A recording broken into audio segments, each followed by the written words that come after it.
ঠিক সেই সময় অনাদির আদি গোবিন্দ সর্বকারণের কারণং পুরুষোত্তম ভগবান শ্রীকৃষ্ণ এই মর্তের মাটিতে নতুন একটি লীলা প্রকাশ করবার জন্য ছোট্ট একটি বালকের রূপ ধারণ করে গোবিন্দ ঘোষের দরজায় এসে ডাক দিলেন, বলি শুনছ, এটা কি গোবিন্দ ঘোষের গৃহ?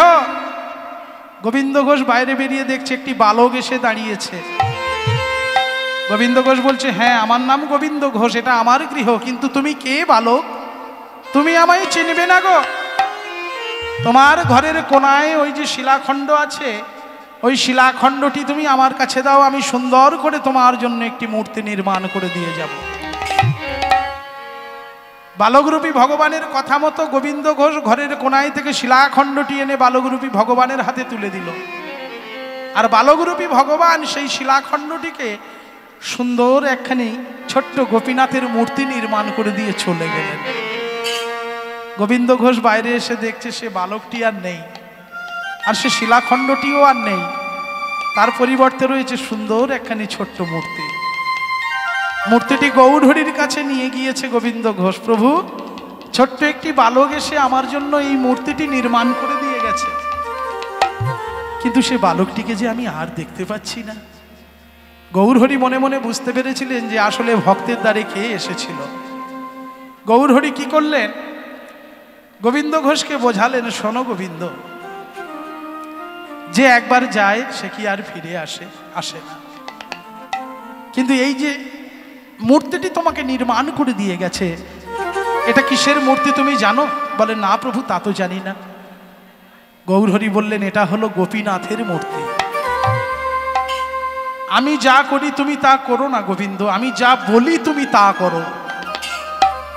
তুমি এই অগ্রদ্বীপে বিবাহ করো, বিবাহ করে স্বামী স্ত্রীতে মিলে একটি মন্দির নির্মাণ করে এই গোপীনাথের মূর্তিকে নিত্য সেবা নিবেদন করো, এতেই তোমার মঙ্গল।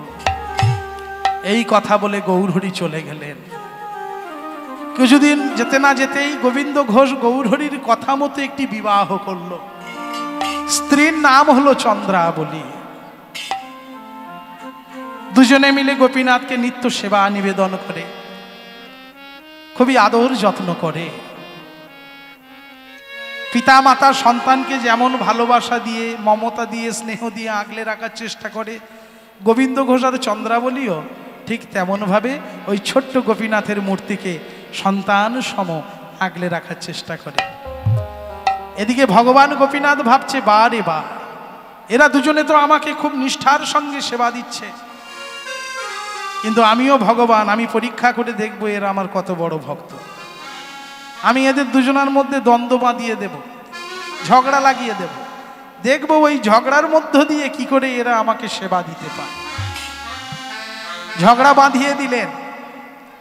চন্দ্রাবলী এতদিন সকালবেলা উঠে গোপীনাথের সেবার আয়োজন করতে শুরু করে দিত গঙ্গা স্নান করে এসে, কিন্তু আজকে সকালবেলা ঘুম হয়ে বসে আছে ঘরে। গোবিন্দ ঘোষ গঙ্গা স্নান করে এসে বলছে, ও চন্দ্রাবলী, কত বেলা হয়ে গেল, এখনো পর্যন্ত গোপীনাথকে সেবা দাওনি? কি ঘটনাটা ঘটলো দেখুন ভক্তমণ্ডলী মায়েরা। ঘরের মধ্যে থেকে চন্দ্রাবলী চিৎকার করে উঠল, আহ! গোপীনাথ, গোপীনাথ আর গোপীনাথ, যেদিন থেকে বিয়ে হয়েছে কি দিয়েছো তুমি আমায়? না দিয়েছো সুখ, না দিয়েছো শান্তি, আর না দিয়েছো একটি সন্তান। চমকে উঠল গোবিন্দ ঘোষ। এ তুমি কি কথা বলছো চন্দ্রাবলী? একটু আস্তে। এ তুমি কি কথা বলছো? ওই গোপীনাথই যে আমাদের সন্তান। চন্দ্রাবলী বলে উঠল, না স্বামী, ও যে পাথরের দেবতা, ও কি কোনোদিন আমাকে মা মা বলে ডাকবে? ও কি কোনোদিন আমার গলাটা জড়িয়ে ধরে আমাকে মা মা বলে ডাকবে? ডাকবে না। আমার রক্ত মাংসে গড়া একটি সন্তান চায়। হাউ হাউ করে কেঁদে ফেলল গোবিন্দ ঘোষ। হে গৌরহরি, তোমার সঙ্গে বৃন্দাবন যাত্রা করেছিলাম সর্বত্যাগী সন্ন্যাসী হয়ে, কেবল দুটো হরিতকি সঞ্চয় করেছিলাম বলে তুমি এইভাবে আমাকে সংসারের বেড়া জালে আবদ্ধ করে রেখে গেলে।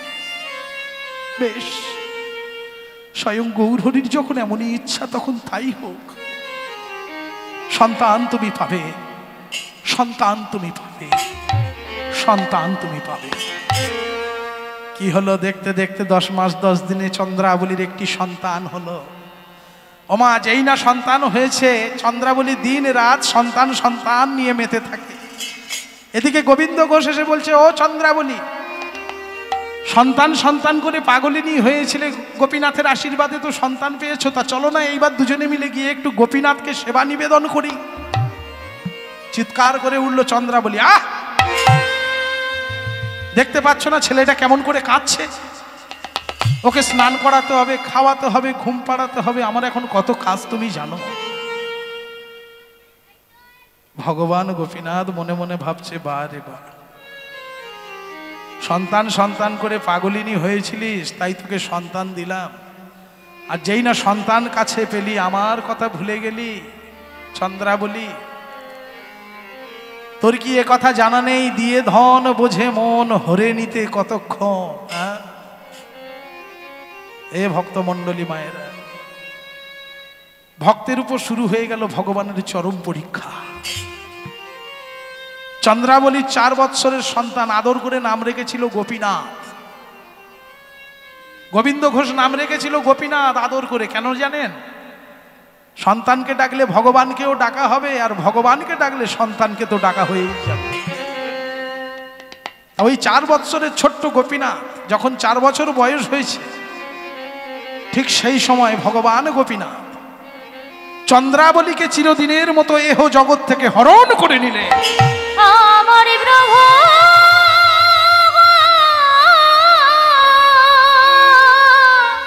হে গৌর হরি, ও গো দয়াময়, হে গোপীনাথ,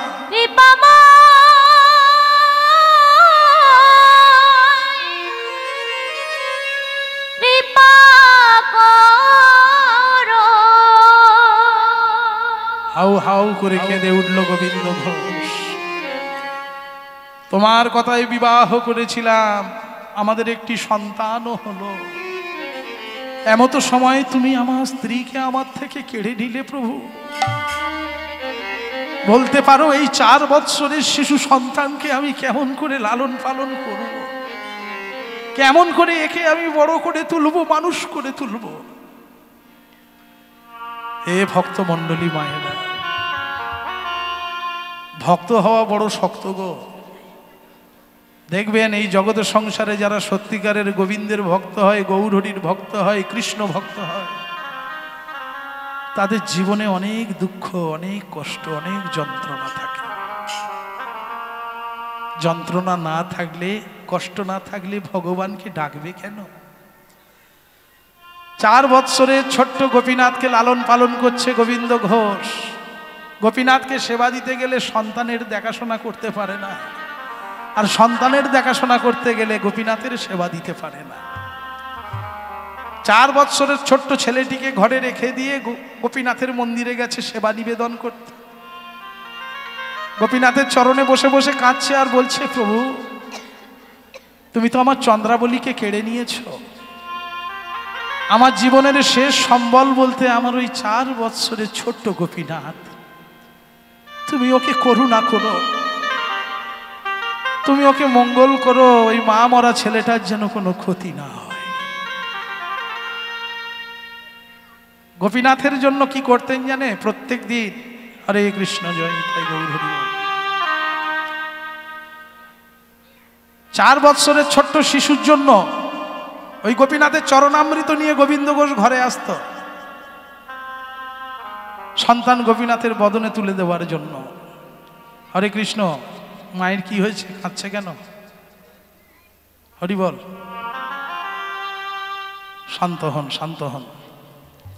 হরে কৃষ্ণ, হরে কৃষ্ণ। ছোট্ট গোপীনাথকে এসে ডাকছে, ও খোকা গোপীনাথ, উঠে আয়, উঠে আয়, উঠে আয়, উঠে আয়। জানি মা কষ্টতে কাঁদছে, সত্যিকারের কৃষ্ণ ভক্ত তো, তাই কষ্ট তো থাকবেই। ছোট্ট গোপীনাথ আর সাড়া দিচ্ছে না গো, ঘরের মধ্যে ঢুকে ছেলেটাকে কোলে নিয়েছে।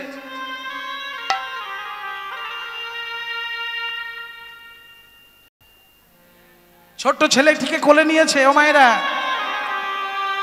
ছেলেটিকে কোলে নিয়ে ডাকছে, গোপীনাথ, ও গোপীনাথ, দেখ আমি ভগবান গোপীনাথের চরণামৃত এনেছি তোকে খাওয়াবার জন্য, ওঠ ওঠ খোকা ওঠ। ছেলেটি আর সাড়া দিচ্ছে না গো। বারবার যখন ডেকে সাড়া পাচ্ছে না, গোবিন্দ ঘোষের মনটা যেন কেমন কু ডাক দিল, গোপীনাথ, গোপীনাথ, এ কি তুই সাড়া দিচ্ছিস না কেন? তোর সারা সর্বাঙ্গ এমন ঠান্ডা হয়ে গেছে কেন? এ কি? চোখ খোল গোপীনাথ, চোখ খোল, কথা বল গোপীনাথ, কথা বল। তবে কি তুইও তোর মায়ের মতো আমাকে ছেড়ে? না না না, ওরে গোপী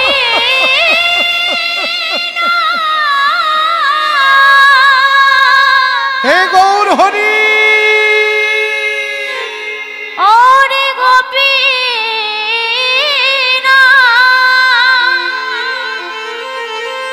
ফিরে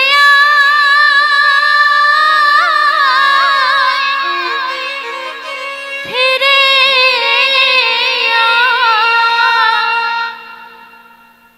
এ তুমি কি করলে গোপীনাথ? এ তুমি কি করলে?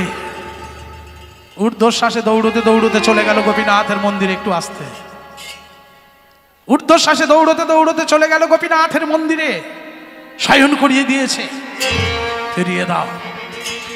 ফিরিয়ে দাও গোপীনাথ, আমার সন্তানের জীবন ফিরিয়ে দাও। তুমি আমার চন্দ্রাবলীকে কেড়ে নিয়েছো, কিছু বলিনি, আবার আমার জীবনের এই শেষ সম্বলটিকেও তুমি কেড়ে নিলে, ফিরিয়ে দাও। বারংবার বলার পর যখন মৃত সন্তানের শরীরে প্রাণ ফিরে এলো না, ক্রোধান্বিত হয়ে গোবিন্দ ঘোষ বলে উঠল, শোনো গোপীনাথ, তুমি যখন আমার সন্তানের শরীরে প্রাণ ফিরিয়ে দিলে না, আজ থেকে তোমারও মন্দিরের দরজা বন্ধ রইল।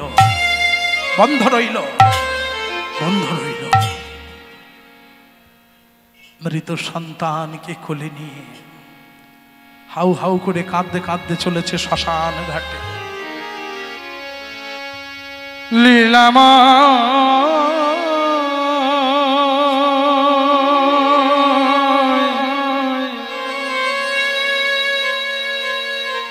ভগবান,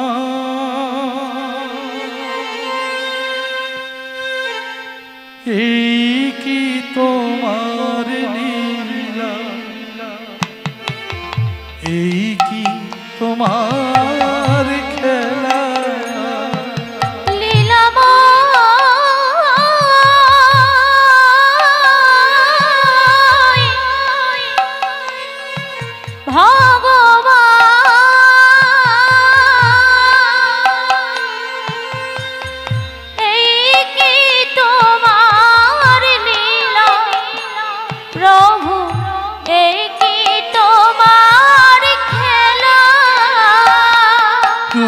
কারে হাসা কারে কাঁদা, তুমি কারে হাসা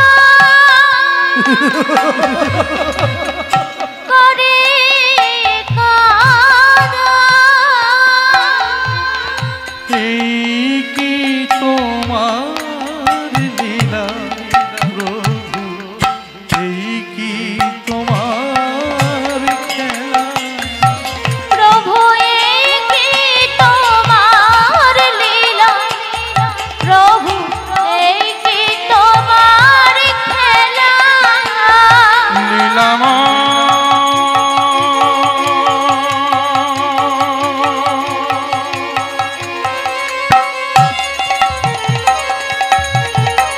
লীলামা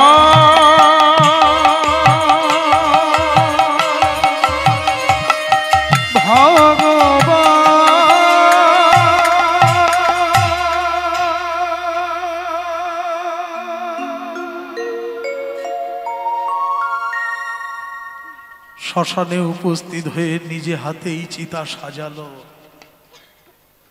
চিতার উপরে 4 বৎসরের মৃত সন্তানকে শয়ন করিয়ে দিয়ে হাউ হাউ করে কাঁদছে। হে ভগবান, এ তোমার কেমন বিচার, এ তোমার কেমন লীলা। আমাদের সনাতন ধর্মে আছে বাবা মারা গেলে ছেলে বাবার মুখাগ্নি করে মুখে আগুন দেয়। আমি এমনই একজন হতভাগ্য বাবা, আমার 4 বছরের ছোট্ট সন্তানের মুখে আজ আমি। ভক্তমণ্ডলী মায়েরা, পরিস্থিতিটা একবার কল্পনা করুন। চিতায় নিজের 4 বছরের সন্তানটা শুয়ে আছে, বাবা হয়ে নিজের সন্তানের মুখে আগুন দিচ্ছে। শ্মশানের দাহ কাজ সমাপ্ত করে ঘরে ফিরে এলো গোবিন্দ ঘোষ। অন্তরটা যখন ডুগরে ডুগরে কেঁদে উঠছে, নিজের অন্তরটাকে চেপে ধরে গোবিন্দ ঘোষ নিজেকেই নিজে সান্ত্বনা দিচ্ছে।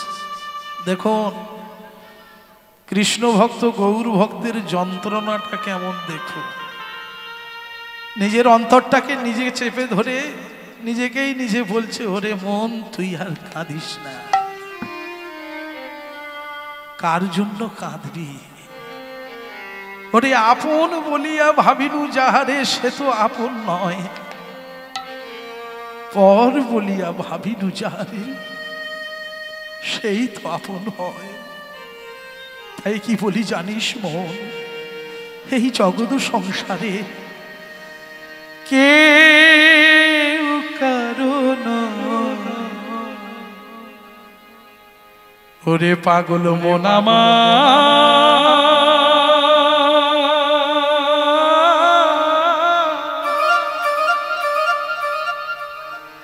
কেউ কারণ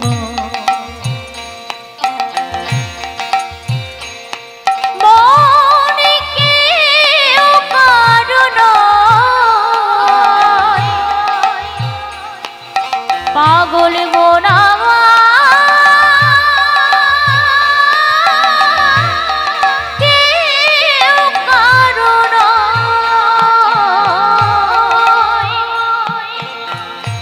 কার তোরে তু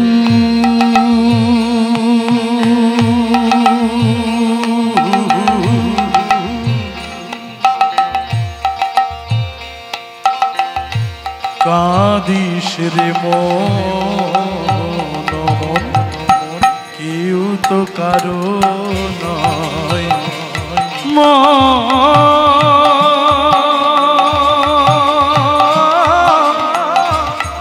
কেউ কারো নয়, পাগল মন আমার,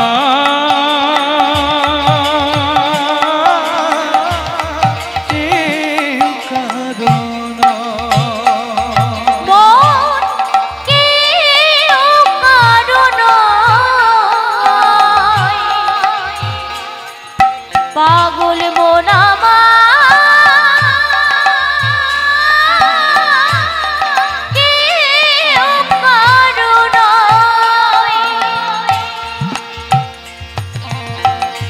কেউ বা সাজে পিতা মাতা, কেউ বা সাজে ভগ্নী ভ্রাতা গো।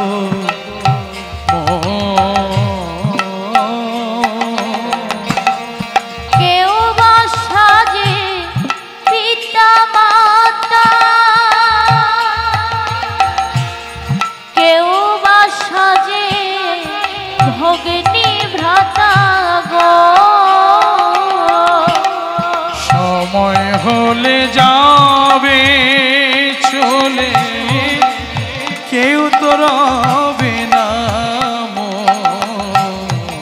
সময় হলে যাবে চলে, কেউ তো রবে না মন। তবে এসেছি একা যাব, একা গো। ভাবে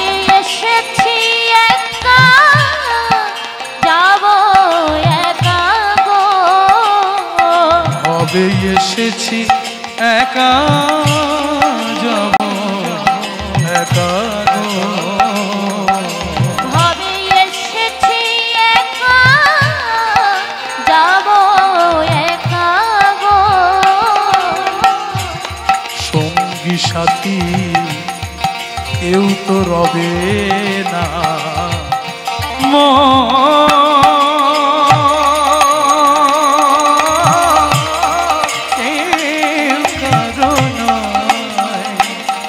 পাগল মন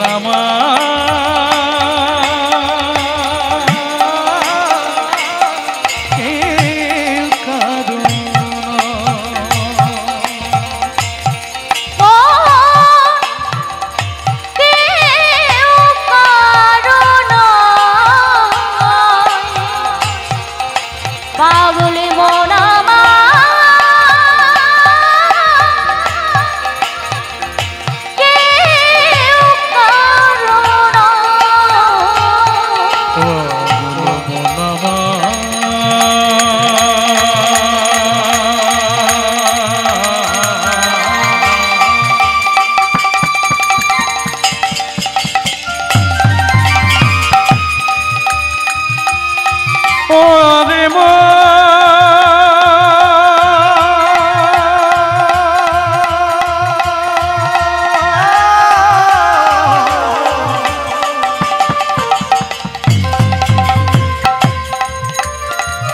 ওরে পাগল মন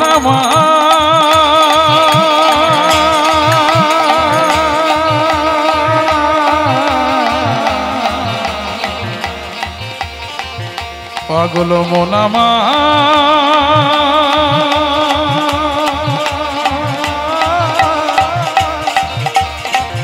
ওরে পাগল মন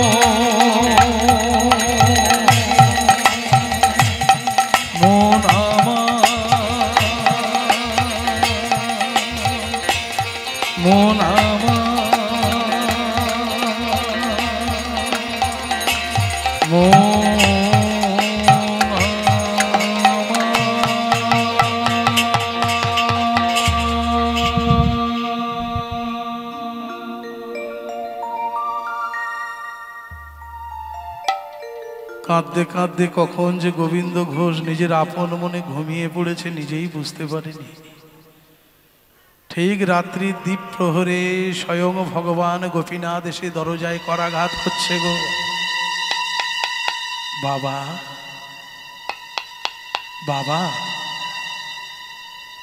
দরজা খোলো বাবা,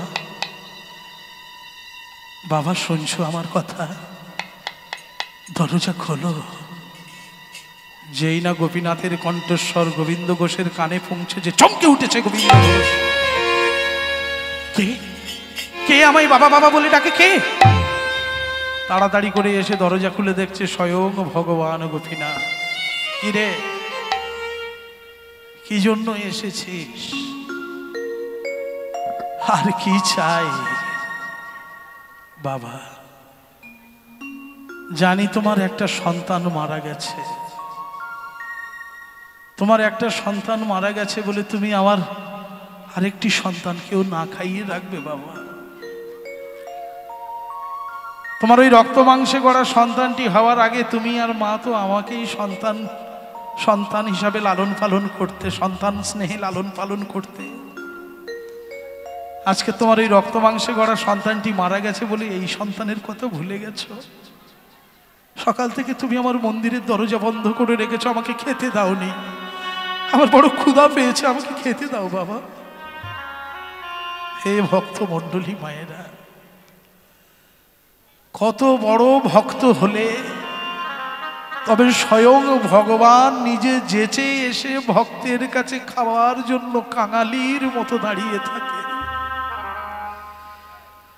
আজ গোবিন্দ ঘোষের কাছে ভগবান কাঙালি হয়ে দাঁড়িয়ে আছে খাবার জন্য। এই জগৎ সংসারে কত কোটি কোটি টাকার মালিক আছে, কত দামি দামি খাবার দাবার ভোগ লাগায় ভগবানকে, কিন্তু ভগবান কি সেগুলো গ্রহণ করে? এগুলো ভাববার বিষয়। ভগবান ভক্তির কাঙাল, যার মধ্যে ভক্তি আছে ভগবান তার আছে। কোটি কোটি টাকা থাকলেও ভগবানকে পাওয়া যায় না। গোবিন্দ ঘোষ বলছে, ওরে রক্ত মাংসে গড়া সন্তানটি বেঁচে থাকলে আমার মৃত্যুর পর আমার আত্মার শান্তি কামনার্থে গলায় কাছা নিত, পিণ্ড দান করত, শ্রাদ্ধ বাসর করত, কিন্তু তুই তো ভগবান, তুই যে আমায় বাবা বাবা বলে ডাকছিস, তুই তো ভগবান, আমার মৃত্যুর পর পারবি তুই গলায় কাছা নিতে? হরিবল হরিবল। ভক্তমণ্ডলী মায়েরা দেখুন, ভক্ত আর ভগবানের সম্পর্কের জায়গাটা কোথায় যাচ্ছে। ভগবান কেঁদে ফেললেন, গোপীনাথের চোখে জল এসে গেল। গোপীনাথ কাঁদছে আর বলছে, বাবা তুমি চিন্তা করো না, তোমার মৃত্যুর পর তোমার আত্মার শান্তি কামনার্থে আমি গলায় কাছা নেব, আমি শ্রাদ্ধ বাসর করব, আমি পিণ্ড দান করব। দেখুন ভক্তমণ্ডলী মায়েরা, আমাদের এই জগৎ সংসারে এমনও অনেক দম্পতি আছে, এমন অনেক দম্পতি আছে যারা নিঃসন্তান, সন্তান নেই, এইভাবে বেঁচে আছে।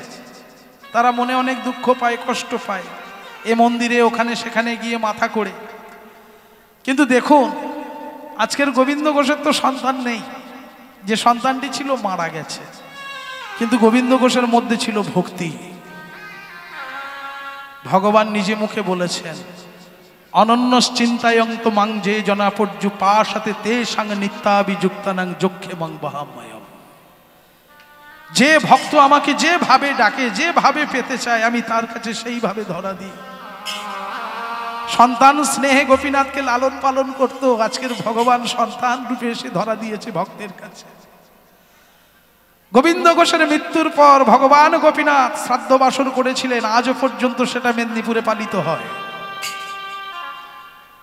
যখন গোবিন্দ ঘোষের মৃত্যু আসন্ন, গোপীনাথের চরণে বসে বসে কাঁদছে আর বলছে, প্রভু আর কেন, এইবার তোমার ওই শ্রী চরণে আমাকে আশ্রয় দান করো। আমি নীলমণি বাবুর কাছে করজোড়ে বলছি, নীলমণি বাবু পরবর্তী সম্প্রদায়কে নিয়ে আসার ব্যবস্থা করুন। আমার লীলা প্রায় শেষের পথে, পরবর্তী সম্প্রদায়কে আনানোর চেষ্টা করুন। জীবনের শেষ প্রার্থনা করছে গোবিন্দ ঘোষ গোপীনাথের চরণে বসে বসে, হরি হে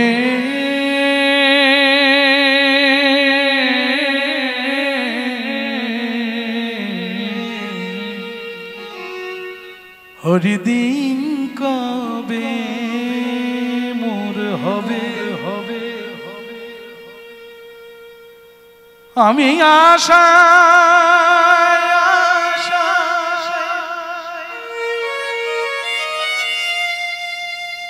বসে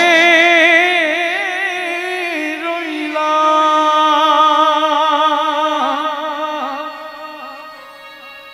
তোমার কৃপা পাব কবে,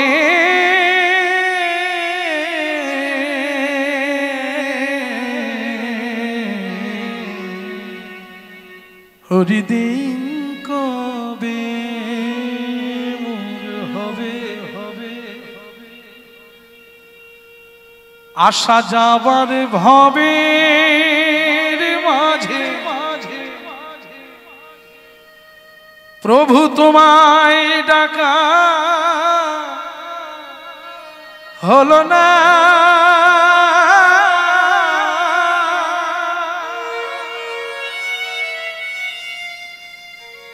যা চাইব বলে ভেবে ছিলাম,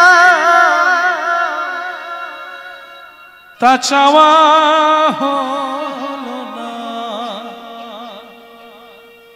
হরিদিন কবে মোর হবে হবে,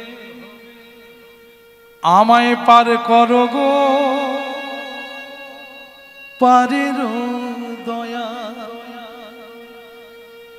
তুমি পারে কর্তা, আনিবে পারতাম আমি তোমার চরণ কাঙা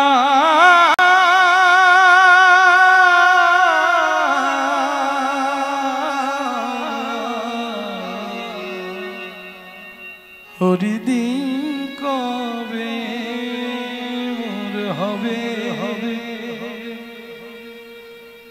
আমায় পার করো গো পারের দয়া আমায় পার করো গো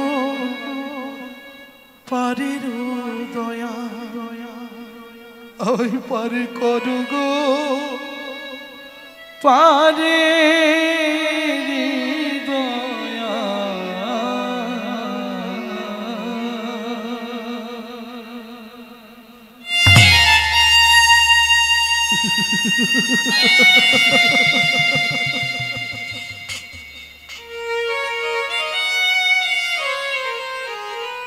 শেষ নিঃশ্বাস ত্যাগ করলো গোবিন্দ ঘোষ।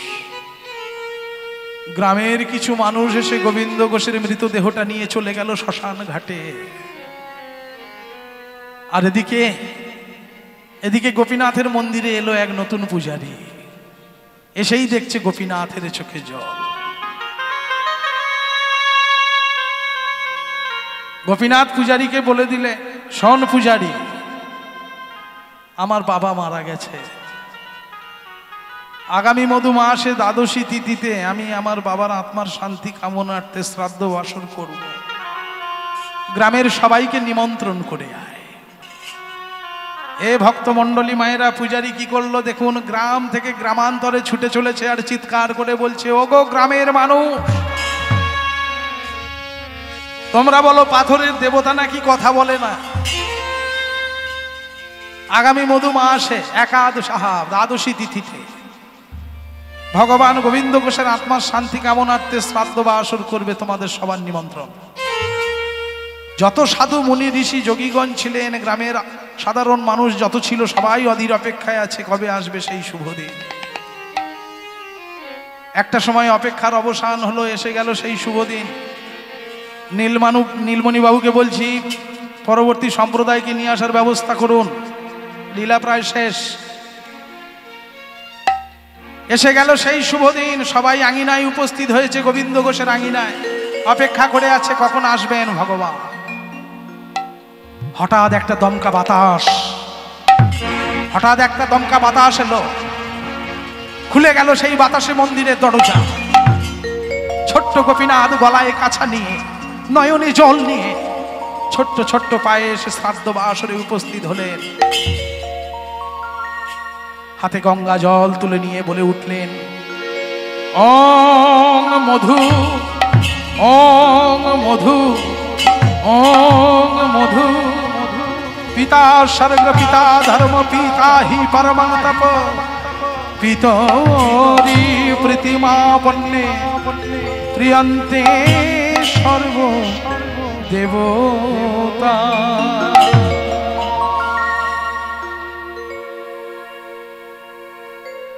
প্রমাণ করে দিলেন, আজ স্বয়ং ভগবান প্রমাণ করে দিলেন যে ভক্তের সঙ্গে ভগবানের কত নিবিড় সম্পর্ক। ভক্ত যখন সহায় সম্বলহীন হয়ে যায়, ভক্তের যখন শেষ অবলম্বনটুকু হারিয়ে যায়, তখন স্বয়ং ভগবান পুত্র রূপে এসেও সেই ভক্তের শ্রাদ্ধ কর্ম সম্পাদন করতেও পিছপা হন না। ভক্ত আর ভগবানের সম্পর্ক এতটাই গভীর, এতটাই নিবিড়। ভগবান সর্বদাই বলে গেছেন, ভক্ত আমার পিতা মাতা, ভক্ত আমার গুরু, ভক্ত আমার নাম রেখেছে বাঞ্ছা কল্পতরু। হে ভক্তমণ্ডলী মায়েরা, আজকের ভক্তের ভগবান লীলা এখানেই সমাপ্ত হলো। আসুন রাধা গোবিন্দের যুগল রূপ দর্শন করে আমরাও আমাদের নয়ন যুগলকে সার্থক করি। নিতাই গৌর প্রেমানন্দে, হরিবল হরিবল হরিবল। নয়নে নয়নে আজ মিলন হইল, নয়নে নয়নে আজ মিলন হইল, নয়নে নয়নে আজ মিলন হইল, নয়নে নয়নে আজ মিলন হইল, নয়নে নয়নে আজ মিলন হইল। সবাই মিলে বাহু তুলে হরি হরি বল, সবাই মিলে বাহু তুলে হরি হরি বলো, সবাই মিলে বাহু তুলে হরি হরি বলো, হরি বল।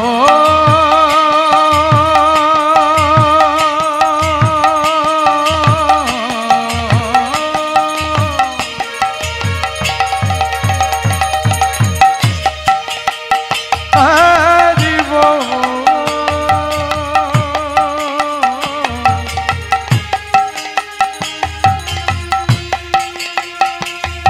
হরি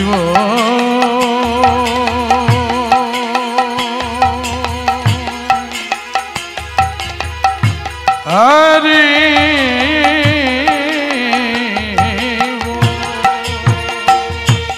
সবাই মিলে বাহু তুলে হরি হরি বলো, সবাই মিলে বাহু।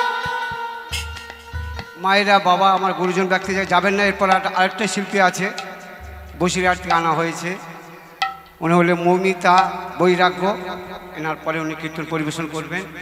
কেউ যাবে না কিন্তু ভালো দল আছে। গানটা কি খারাপ হয়েছে? কারণ খারাপ লেগেছে? রাধারানী ধ্যান করে রাখবো সবাই। বাবা যে একটু ভজন কীর্তন করো সবাই। যাই হোক, এনার কীর্তন শুনে সন্তুষ্ট হয়ে আমার অমল দাস উনিও 30 টাকা দিলেন। আর যিনি আমাদের মন্দির দাতা ভূমিদাতা ভোলানাথ দাস উনিও 20 টাকা দিয়ে 50 টাকা দান করলেন। একটু ভজন কীর্তন হোক, আর মায়েরা যাবেন না। এরপর আমাদের একটু দল একটু দূরে আছে, আসুন।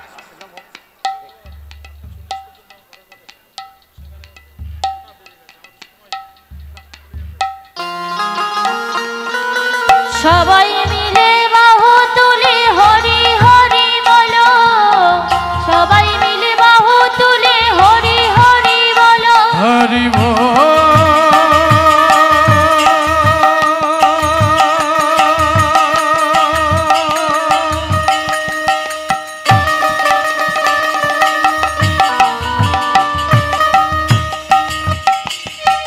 হরি বল।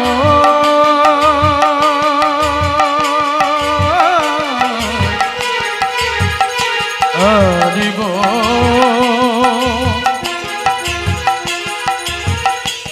হরি বল। সবাই মিলে বাহু তুলে হরি হরি বল, সবাই মিলে বাহু তুলে হরি হরি বলো, সবাই মিলে বাহু তুলে হরি হরি বল, সবাই মিলে বাহু তুলে হরি হরি বলো, সবাই মিলে বাহু তুলে হরি হরি বলো, সবাই মিলে বাহু তুলে হরি